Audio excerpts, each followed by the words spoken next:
Fede Valverde, I thought, was brilliant, offering real legs in there running. But the right back, Carvajal, Mendy, the left back was superb. I thought they were excellent today, I really did. And as I said to you, I've seen them plenty of times this year, but that was the standout. They took you by surprise, I think, tonight. It took me by surprise, but in another way, as I said, this time last year, they beat Liverpool, and I was surprised about that. But in this competition, they find an extra gear, and I don't know what it is, whether it's just this aura about them, the white shirts, this competition in itself. They get to the latter end of this stage all the time. And everyone's talking about the Spanish league being weak in transition. Villarreal won the other game 1-0 against Bayern, and this team here comes. Atletico was still in the tight to a certain extent. Yeah. Barcelona in the Europa League.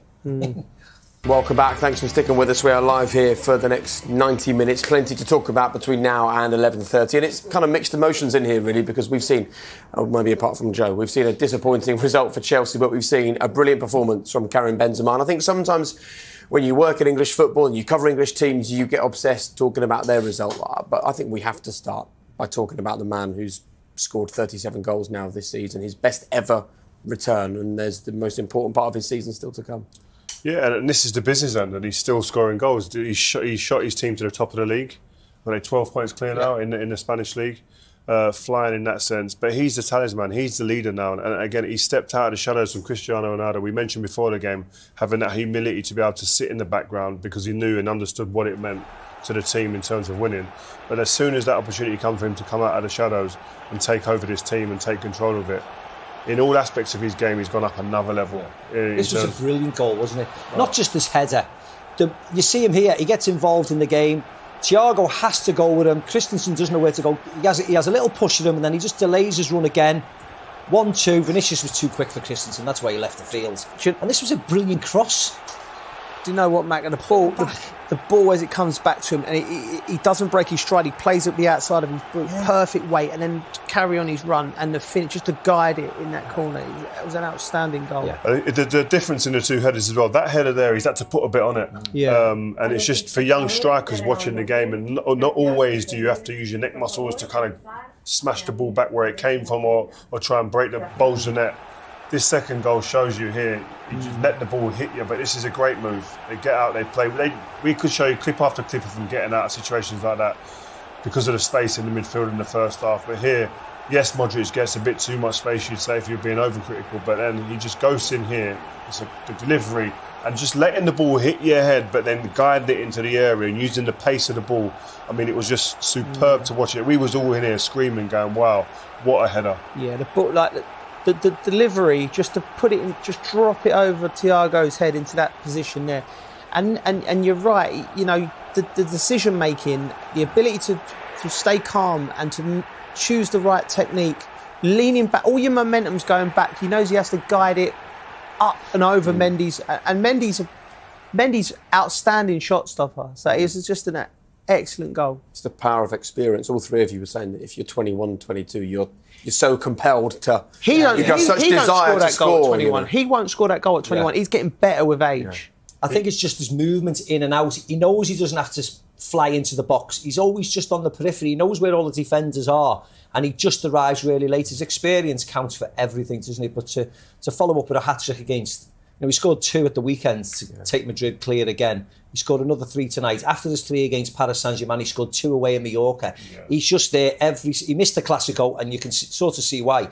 But every time he sets foot on the pitch, he just looks as if he's going to score goals now. And he's averaging over a goal a game in this year of all years. I mean, it's just superb. At 34, by the way. He's the best number 9 on the planet for me. I mean, we can talk about Lewandowski, great player. Harry Kane's come back into that form we all knew about, great player. But for me, this guy at the moment is another level. He's just phenomenal. He's impacting the game in so many different areas, not just goals, assists, link-up play, taking the sting out of the game, slowing the game down. That's a number 9. That sounds like a playmaker, but that's the number 9 who scored 37 goals now this season. Phenomenal. And it's a good point because I think you see the numbers and people will talk about the goals after tonight, but when you see him live, It's the work in everything. His movement is really clever. At times he just float out wide, doesn't he, and sort of nearly link hands with Vinicius. But his link-up play with him is excellent at the moment. He knew that's where the danger was. So the fact that he gravitated out there away from Thiago towards Christensen and almost doubled up in the first half, give him a torrid time. And that's where the game was won. It was effectively, yes, we'll talk about the third goal, but the performance in the first half was, as I said, exceptional. That's where the game was generally won for me, because Chelsea couldn't do anything. They're always trying to chase the game then throughout. And I think Ancelotti deserves credit for that, because the way they set up, it wasn't by accident what they were doing, going out and isolating Christensen. He ended up having to come off because he was given that much of a torrid time, because Vinicius was out there, Benzema was coming out there. But I mean, again, tactically, first half they were great. Tuchil shored it up, as Joe said, in the second half, but it didn't amount to enough. By the way, if we get another Spanish announcement in the studio, we'll get you to translate what they're telling us. Yeah, I mean, I might as well. Why not? Why not? Let's have a look at the third one. And I think we should all be careful about being too critical here of two men who've been brilliant for Chelsea this season. Two men absolutely outstanding, as good as anyone in a Chelsea shirt the last 18 months. But here Mendy just gets it wrong, and here Rudiger, I don't know why he doesn't go with his right foot, clear it out, be aggressive. And this is right at the start of the second half. All of Thomas Tuchel's work at half time would be gone, but as he's coming, just stick it into Rosed and stick Benzema in Rosed as well and clear it. I don't know why he doesn't do it, but again, both of them players have been outstanding players, and it's just they got it wrong on that moment. Great opportunity for Rudiger, who's an aggressive player, to really, like Joe said there, put Benzema in the stands there. You've got a good opportunity to. What's he thinking? I don't know. He's trying to win it. Win the ball, just trying to toe poke it past him. Yeah, you just smash it. With his right foot, everything goes. Do you know what might be interesting? What might be? I don't know if he was booked at that stage in the game or not. In the first half, and maybe sometimes with Rudiger, you have to sort of calm him down. So at the start of the second half, maybe he might have been aggressive. He might have been at half time unhappy with his team's performance.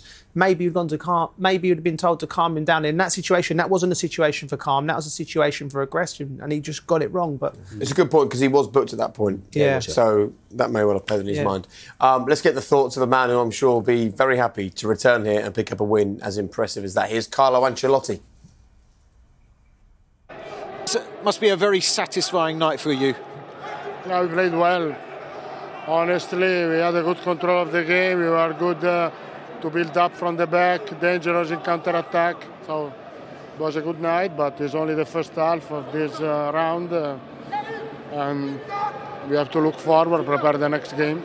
But does that feel like one of the more complete performances from the side this season, maybe? Yeah, it was really good. I think that we show good organization, defensively, offensively. We were dangerous in counter-attack. We had a fantastic performance in front from Benzema. They scored 3 goals, and it was a good performance. Vinicius was causing a lot of problems in the first half. You got that right, didn't you? Vinicius in the first half, Junior. Repeat. In the first half, you had a lot particularly wide positions. Yeah, no, I think that helped us the fact that we were good from the back to build up, to find space between lines, and then with Benzema and Vinicius, we were dangerous. There's still a job to be finished, but do you feel you have a big advantage now? We have advantage. We have to be honest, no confidence. We have to prepare the next game in the league, and then Tuesday it will be another game. We have a lot of respect at this team that is still the winner of the Champions League, and so today I think we did better, and next game we never know. Thank you, Carlo. Thank you. See you. Well, look, you do never know, but we've spoken a lot about the talent on the pitch, the man on your pitch is there, but what about the talent off the pitch? If there is a man who knows what you need to do when you're 3-1 up in the second leg of a European game, it's Carlo Ancelotti, and he will have a plan. He will. I mean, experience counts for a lot at this stage. He's got it on the pitch, but also, as you say, off the pitch, he's navigated his way through trophy win after trophy win, so he'll know what to do. But listen, he understands it's not over. These games can change on a sixpence, a split decision, a sending off maybe, a mistake as we saw today. So he'll go in this. He won't be overconfident. He'll be going there professional. You know what? If Chelsea had taken just one of those chances they created, we'd be having probably quite a different conversation, I guess, at this point. And when you see these chances back to back, they were good. Yeah, they were good chances. I mean, Chelsea played well in the second half. The first half, it was one of the worst performances I've seen from Chelsea in a long, long time. Second half, changed the system, Tuchil, and here Lukaku has to do better. You talk about the quality of Benzema in them situations, no, but they were probing, weren't they, Macca? Yeah, and this was a great chance, wasn't it? And you can't even quantify the fact that it took a deflection to get there. He just gets it all wrong. He got his first one terribly wrong, and that was the second one. But he didn't have the impact that you wanted him to. Shot from Mason Mount, of course, a little bit too high, and a good one from Ziyech near the end. And they huffed and puffed. This was Reece James always trying. There was just nothing in it in the end, was there? He just wanted that little bit of quality, whether it's from a wide man or the centre forwards when he came on. They wanted an impact off someone, and unfortunately it just didn't materialise.